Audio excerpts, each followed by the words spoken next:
Hello and welcome back. This is Jennifer McGuire and I hope you're having a great week. Today I'm going to share a way to get more out of your stencils by layering them. And for this you only need one stencil. You'll simply just rotate the stencil for the different layers. Very obvious, but something really fun to do and a great way to get more out of your stencils. I have several examples for you and I'll start by creating the backgrounds and then we'll make cards at the end of the video. Okay, so before I start those backgrounds, I wanted to show you the surface that I'm working on today. I've been using this surface off camera for some time and I'm really happy with it. This is the Holtz Tonic Media Mat. I have one on pre-order that I've been waiting for. They're really hard to get your hands on, but Tim sent me this one to try and I wanted to show it to you in case you were considering ordering it. So it's a large glass mat. This entire surface is glass. And this little craft mat comes off. So you can stick it anywhere on the glass, or you can just work on the glass alone. Now over on that white area, you can do your mixing of paints and use all your wet mediums.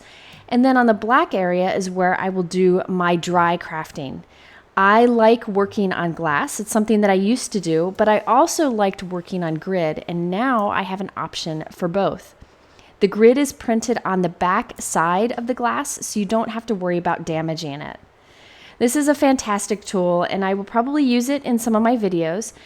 Just so you know, it is hard to get your hands on, but you can pre-order one, and I'll put a link below. Just wanted to share what this was, and I will definitely talk more about the function of this mat when it is more available for people to get. Okay, let's get started on our first background. That's the one you see here. You can see there's like a lot going on that background, a lot of look of dimension and lots of details. And to create this background, I'm using the Altenew Deco Wallpaper Stencil. I'm using a little bit of purple tape to tape my cardstock to the back of the stencil so it doesn't shift as I'm inking. Now I'm using Altenew Pink Pearl ink and I'm kind of lightly applying the ink with a mini ink blending tool. Any inking tool would work for this, and I'm just going for a soft look. Okay, so once I'm done with this first layer of inking, I'm going to remove the stencil and I'm going to rotate it 180 degrees. So just turn it half of a turn, and then I will put it back down onto the paper. Now you just want to kind of look through the stencil to kind of line up the pattern. You just want to line up some of those straight lines. Once you have it taped in place, just apply some white pigment ink. Any strong, good white pigment ink will work for this. And you want to put this on heavy. So I'm really smooshing it into the stencil. Once you've covered the whole area, you can remove the stencil and check out that cool pattern that you get. It looks completely different from the stencil, so it's a great way to get a new look from it. Now I'm going to dry that white pigment ink to make sure that it doesn't smear. So I just heat set it, or you can set it aside to dry on its own. Okay, here's my next example, and this background looks very elaborate, but it's super simple to do. I'm starting with green cardstock and the Altenew Leaf Burst stencil. Over this, I'm going to use my ink blending tool to apply some Moss Altenew ink, and I'm applying it pretty heavily since I'm doing green ink on a green cardstock. Now I'm going to remove my stencil and clean it off. Then I'll put it back on, but just rotate it a little bit. Just rotate it one leaf so that the leaf on my stencils that are sticking out the farthest are in between the ones that are sticking out the farthest on my inked background. Next, I'm applying white pigment ink very heavily. And when I remove the stencil, check out that elaborate background that I get, and it only took me a couple minutes to make. Such a fun technique. Okay, here is another example for you. This is using the new Altenew Scallop Builder stencil. Now you can use this stencil to kind of create a scallop background, and I'm going to use it completely different today just to give it a different look. So I have a piece of pink cardstock that I'm taping to the back, and I'm applying some Coral Berry ink from Altenew with my ink blending tool. Again, I'm going for a softer look, so I'm not going to put this on too heavy. Okay, once I'm done inking that up, I'm going to remove the stencil, and here's how it was. I'm going to rotate it 180 degrees, just like before, and find a place to line up the pattern. It really doesn't matter where. Usually, if you center your paper on the back of the stencil for your first layer of inking, if you rotate the stencil and center your paper on the back of the stencil. Again, for the second layer, the patterns line up kind of cool. So this time I'm going to again apply the same ink. So I did the same inking for both layers, and check out that fun pattern you get. Now this time I'm going to rotate the stencil 90 degrees, so just a quarter of a turn. And this time I will ink with that white pigment ink like I did before. So just think about the stencils you have and think about ways that you can rotate the stencil for a second layer or even flip the stencil. So after I applied a really heavy layer of this white pigment ink, I'm going to take the stencil off and check out the background. We've got a lot of detail going on there. I'll heat set that pigment ink, and now I'm going to do one more layer with the white. So I did 2 layers of pink rotating between and 2 layers of white rotating between. And when you're done, you end up with this really cool background, and it actually looks different depending on which way you kind of turn the paper. Such a cool effect. Okay, I have one more example like this where I do layers of colored ink and white ink.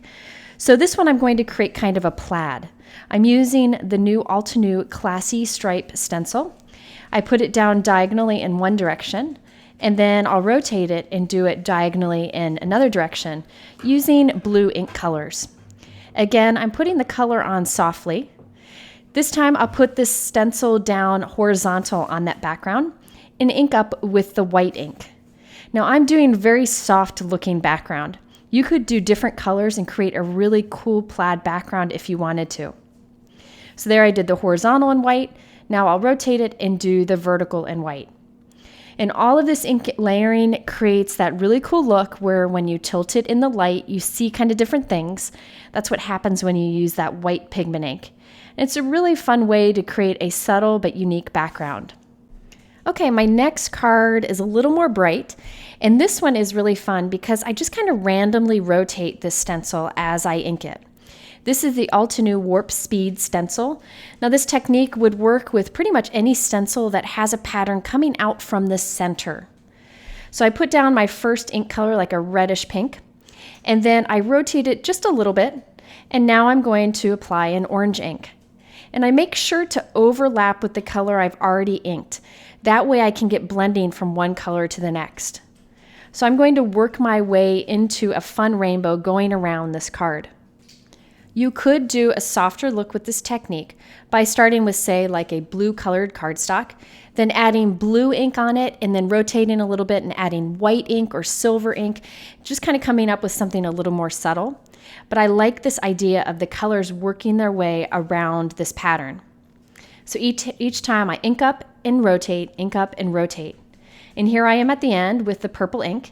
When I take it off, I have a fun background, and I'll trim those corners off. I also wanted to add a little shine to this. So I put the stencil down and I'm applying Tonic Moonstone glitter paste. This is like a clear glitter paste that has lots of sparkle in it. And the sparkle really picks up whatever color you have behind it. I put on a really thin layer, and I was sure to scrape off the excess and put it back in the bottle so that I don't waste any. And I'll set that aside to dry. Okay, let's start turning these backgrounds into cards, and I'm going to start with that background I just finished first. Here I'm taking 3 black die cuts from the Altenew Script Words die set, and I'm gluing those 3 die cuts together so I have the word love with lots of dimension. I trimmed my background down to 4 by 4 and added it to a 4 1/4 by 4 1/4 note card. I love small square note cards. Here I'm adding a sentiment from the Altenew Everything About You stamp set. This stamp set is really fun because you can come up with lots of different sentiments from the one set. So here you can see that layered inked background and also that glitter paste on top. This background was so much fun to make, and one that you can make pretty quickly. And you could use any inks for that. I used the Altenew inks, but any inks that you have on hand would likely work with this technique. That glitter paste adds a lot of shine to it also, and then the sentiment is very simple in the center. Okay, so next let's make some cards using the peach and pink backgrounds that I created earlier in this video. For these cards, I'll be using the Altenew Wreath die set. This has several different leaves of different styles that I really like for a variety of cards. and I cut a bunch of them out from silver glitter cardstock that I had in my scrap drawer. I'm using a sentiment from the Altenew Birds of a Feather stamp set. This I'm Here For You sentiment is a great message and it fits nicely on a heart die cut. So I die cut a heart and added that sentiment, and I die cut a bunch of the leaves from silver glitter cardstock that I had in my stash. And you can see I have a larger heart cut from some shiny vellum. Now this is a Grafix Platinum Vellum. This is a very thin vellum that has a beautiful shine to it, and that's what I used on the heart today. It's very noticeable in real life. So I added some die cuts in between the two heart die cuts, and now I'll use some strong adhesive to add this onto my card. So this card is 4 1/4 by 5 1/2. So that peach panel that I inked up, that's cut to 4 by 5 1/4. There you can see that shiny vellum heart behind our silver glittery leaf die cuts and that heart on the front with the sentiment. And I also added a few little pearls here and there. And by the way, I didn't adhere the tips of those leaf die cuts down. I kind of like them kind of floating and sticking out from the card, but they are secured behind the heart. So the the pink card, I did in the exact same way. I used some different little leaf die cuts on this one. Again, I used the silver glitter cardstock. If you don't have silver glitter cardstock, you could create your own by putting silver glitter embossing powder on white cardstock. Now for the blue background that I made earlier, I trimmed that down and put it towards the bottom of a 4 1/4 by 5 1/2 inch note card. And you can see how that white ink shows up depending on how you turn it in the light. I added a stacked love die cut on the top, the same one that I used earlier, and covered it with some glossy accents so it would have some shine. And I white heat embossed the Your Sweet Face from that Everything About You stamp set that I showed you earlier. I also have a platinum vellum heart in the background and some silver die cut hearts decorating it. And finally, we have the green card. I kept this one very simple for the sentiment since the background is so elaborate. For this, I die cut 3 of the love die cuts and glued them together for a stacked look, and then adhered a simple sentiment strip over it. So there you have some ideas for rotating your stencils and creating layers so you can get new looks from stencils you may have. If you're interested in these supplies, I link them below in the YouTube description. In the middle are some other videos that share some stencil techniques. I appreciate you spending time with me today. I hope you'll return soon, and we'll see you then.